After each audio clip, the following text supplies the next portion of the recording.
There you go.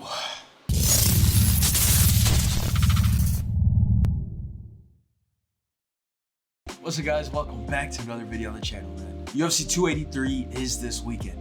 But before that, we gotta talk about Francis Ngannou. I mean, off rip, this dude, ultimate legend. Like, if you guys don't know, go watch a YouTube video or go read an article or something.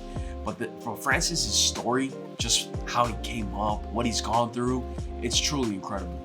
And so now for him to basically say, hey, I'm so down to leave the UFC if they aren't willing to give me what I want, and for him to stand on that, I think it's super dope. Today in his interview with Ariel Helwani, he was basically saying that like money isn't even a big deal for him. For him, the things that he wanted sponsorship, which UFC fighters don't get at all. Like, imagine if the NBA said, hey, no NBA players are allowed to have a sponsor. So that would mean like LeBron can't get sponsored by Nike. Everyone who's sponsored by Nike can basically not be sponsored by Nike, and that's absolutely ludicrous. Francis also said that he wanted to make sure that all fighters got healthcare. Like, that's such a basic thing that, like, especially a sport like MMA, it makes perfect sense for them to have healthcare. Like that would be the first thing that they should at least provide their fighters. It is easily the most dangerous sport. I'll probably put football up there alongside it, but MMA is truly one of the most dangerous sports in the world. And for the fighters not to have healthcare and the UFC is $1 billion business, like, that doesn't make any sense. His last point that he even talked about was that he wanted someone to advocate for the fighters. So whenever the UFC is coming up with rules or anything like that, he wanted to make sure there's someone there who's actually representing the fighters and make sure that the fighters get something out of it. And he even acknowledged that he wasn't expecting to get a yes on everything, but at least something he thought the UFC would agree on and be like, okay, we can't give you like 2 or 3 things, but here's something that we can actually work on and try to do. UFC didn't even want to do that. They just said, fuck you, basically, and told Francis to get out. The UFC essentially told Francis to take the money and shut up. And so for him to say, you know what, I don't need this in my life. Like, I can leave the UFC, I'll be good. He's still the baddest man on the planet, still undisputed heavyweight champion of the world. You cannot take that away from him. So, I mean, all in all, it's fuck Dana White, fuck the UFC.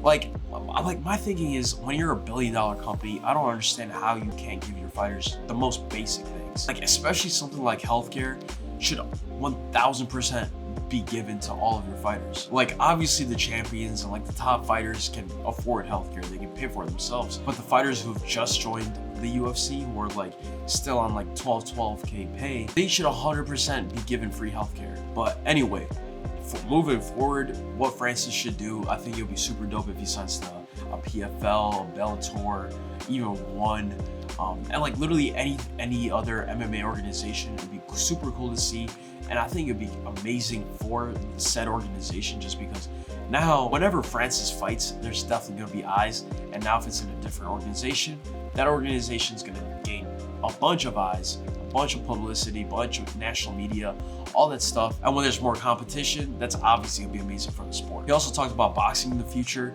and even this year, he wants to get in the ring and wants to box. Like anyone like Tyson Fury, Deontay Wilder, Anthony Joshua, any of the big name boxers, I would love to see Francis in there. I think it'd be super dope. I hope he gets the biggest bag in the world just to box, and bro, I think that would be super dope. Everyone's gonna be tuning in, and it will definitely be amazing for Francis. I saw Bare Knuckle Boxing basically say something along the lines of like, hey, Francis should join us, but that would be murder. Like, Francis Ngannou, Bare Knuckle Boxing, that's not gonna be fair at all.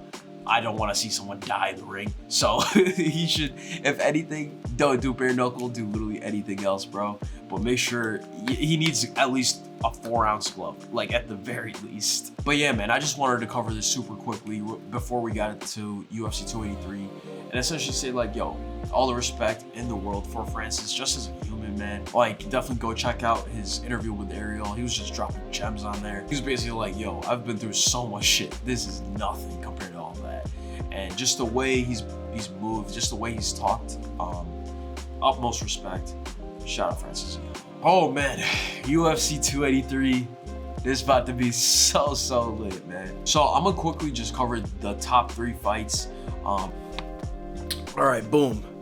So right now your boy's editing this video. On here I only get to talk about the 3 main fights, but I did have to add how insane this card is. Like literally in the early prelims, Terrence McKinney's fighting. In the prelims we got Shogun there. We got RoboCop Gregory Rodriguez, who the last fight had like a huge gash in his forehead, if you remember that. And then obviously the main card is just absolutely stacked. So I just had to say that real quick just to make sure you guys watch the whole thing. Cause yeah, this shit's crazy. Oh, and also, let me take this time to apologize for the audio. The boy was having some technical difficulties, but I was able to clean it up, and now hopefully it's good enough so you guys can enjoy this video, man. But at welterweight, we got Gilbert Burns versus Neil Magny. Bro, am I so looking forward to this. Before we even get into the fights, man, the crowd in Rio is about to be amazing. Literally every single fight on the fight card, from early prelims to the main card, every single fight has a Brazilian on it. Like, Rio's about to be insane. Like, I cannot wait to watch this. But first off, Gilbert Burns, Neil Magny, I think it's gonna be an amazing fight. Neil Magny's last fight against Daniel Rodriguez, with that dub, he beat GSP's record and is now he has the most wins at welterweight. So shout out Neil Magny, but he is facing an absolute monster in Gilbert Burns. Like, I truly have never seen a bad Gilbert Burns fight. Like, dude is always down to throw, always down for action. His last fight was against Khamzat Chimaev, which was an absolute barn burner. And I honestly believe this fight is gonna be super similar in that it's probably gonna be non-stop action. Pace is gonna be absolutely insane. And bro, I cannot wait. I think Neil is definitely gonna be trying to clinch, trying to go on the fence, just lean on him, just kind of try to take his cardio out and essentially just tire him out, which is always Neil Magny's game plan. But Gilbert is obviously, like, I think a 3-degree black belt jiu-jitsu. His striking's amazing. Dude's got like ridiculous power in his fist. So this fight is gonna be absolutely insane, man. And as far as my prediction goes, I'm leaning towards Gilbert Burns. I think he's gonna take it, but overall, it should be an amazing fight, man. Next, we got the flyweight title bout. Deiveson Figueiredo, Brandon Moreno for the 4th time, historic 4th time. No two fighters have ever fought each other 4 times. So this is about to be absolutely insane. And with all that being said, we might need a 5th. Like, that's how close this is. Like, dude, literally looking at the odds are absolutely even. They're both -110. Like, this is literally a 50-50 fight. Like, honestly, the past 3 fights, they've been so close. Like, the second fight was obviously the one where Brandon Moreno won and actually was able to get a rear naked choke and decisively win. But the first one, obviously a draw. Third one, Figueiredo won, but it was so close that I could have honestly given it to Moreno, or they could have honestly given it to Moreno, and I would not have been mad at all. I know Deiveson Figueiredo has had weight cut issues in the past, but when it comes to, like, during the weight cut, he might get injured or he might just seem weak, all that stuff. I believe even in the second fight, honestly, I think it was more of an excuse. I don't know how real it was, but he did say that his weight cut was bad, and that's why he ended up losing, blah, blah, blah. But who knows? That might play a factor again in this fight. But with all that being said, personally, I'll follow Brandon Moreno. Super heavy. I think he's going to take it. My prediction, Brandon Moreno wins. Bro, this should be a super exciting fight. I cannot even explain how excited I am. And then finally, we got the light heavyweight title bout, man.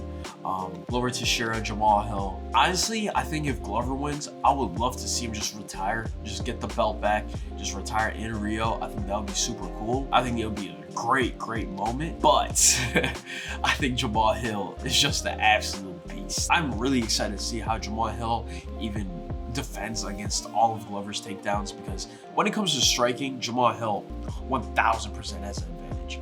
I think if it stays on feet, Jamal Hill wins easily. When it comes to grappling and Glover's bread and butter, which is jiu-jitsu, when it gets on the ground, I would love to see how Jamal Hill actually defends against that. Like, is he going to be able to stuff everything? Or is he just going to be taken down and then he'll just hop right back up? Or is Glover just that good and is going to just choke him out? Or at least just lay on him and get like a decision win? Like, especially Jamal in the Thiago Santos fight, every time he got brought down, he was able to get up right away, or he was just able to defend everything. Glover Teixeira, however, is definitely not Thiago Santos and is like way better at grappling. And so because of that, this fight is super exciting. Personally, I think Jamal Hill wins. Also, if Jamal Hill does win, I'd love to see him versus Jiri when Jiri gets healthy. I'd love to see him against Magomed Ankalaev. I think that would be a great fight. Even Jan Blachowicz versus him would be an amazing fight. So light heavyweight low-key is coming back up into light heavyweight is low-key coming back and becoming like all of the older light heavyweights are slowly just leaving or retiring or not fighting as much, and the newer fighters are, bro, they're absolute beasts. And this division is looking to be super sick. Starting with this fight, man, I would love to see Jamal Hill, the new dog, get the belt. It's gonna be lit. So yeah, man, that's basically it for UFC 283. Glover Teixeira, Jamal Hill. Like I said, I'm super looking forward to this, man. But before we wrap up, some fight news. Jon Jones versus Cyril Gane got announced. I had to talk about this. Jon Jones making his debut at heavyweight against Cyril Gane, which is gonna be absolutely epic. Also, UFC 286 in London, Leon Edwards versus Kamaru Usman 3 just got announced as well. Or I guess it got confirmed. But with that, Justin Gaethje versus Rafael Fiziev as the co-main is going to be absolutely insane. This card is going to be, like, I cannot wait. London is always lit. The crowd's always amazing. But yeah, man, at least starting out the year, UFC's going to be so But yeah, guys, that is pretty much it for this video. I'm super looking forward to UFC 283. I think it's gonna be stupid lit. But with that, be sure to check out all the links in the bio. At least it's something I'm working on or something I'm doing, man. So check all that stuff out. Like, comment, follow, subscribe, all that good stuff. With that, I'm out of here. Peace.